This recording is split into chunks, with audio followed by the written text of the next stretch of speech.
Nous allons vous présenter avec Raphaël et Lola ce qu'est le vivre ensemble. Le vivre ensemble, c'est une idée, un concept qui exprime des liens pacifiques au sein d'un groupe. Il y a plusieurs attitudes ou réactions contre le vivre ensemble, par exemple le racisme contre les personnes de couleur de peau différentes. Le sexisme, qui est une attitude discriminatoire envers le sexe opposé d'une personne, femme ou homme.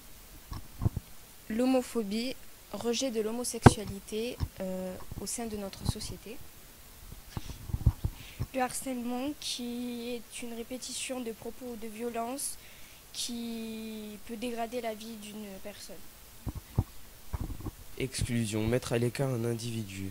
Discrimination, mettre à l'écart une personne, l'exclure en fonction de sa religion, de sa culture, de son handicap, de ses origines ou encore de son orientation sexuelle différente à nous.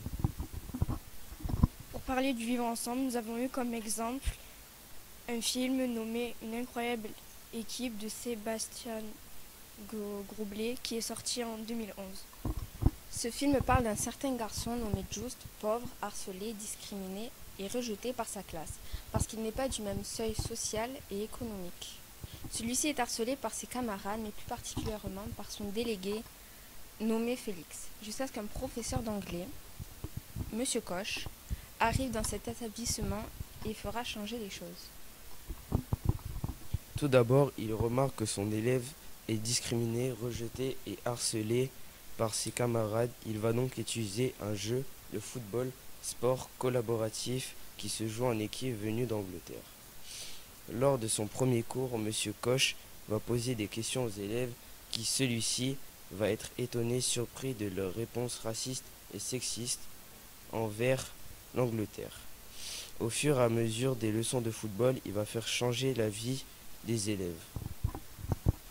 Il fera aussi changer l'attitude de la classe, mais plus particulièrement celle de Félix, qui au début du film a une attitude agressive qui en harcèle son camarade.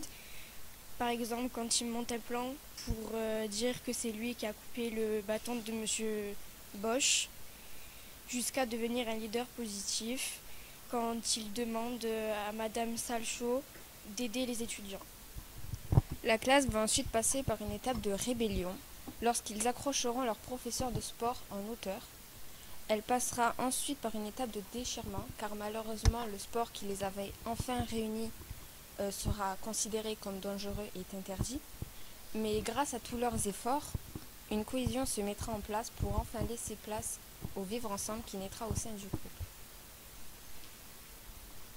Nous pouvons donc en conclure que le vivre ensemble, c'est de s'accepter malgré nos différences. Qu'elles soient en fonction de notre origine, du sexe, de la couleur de peau, de notre nationalité, de notre langue, de notre handicap, notre âge, de notre orientation sexuelle ou autre, de nos opinions, qu'elles soient politiques ou autres. En gros, peu importe nos différences, on est tous égaux, d'après l'article 21 de la Charte des droits fondamentaux de l'Union européenne et aussi de l'article 1 de la Constitution française.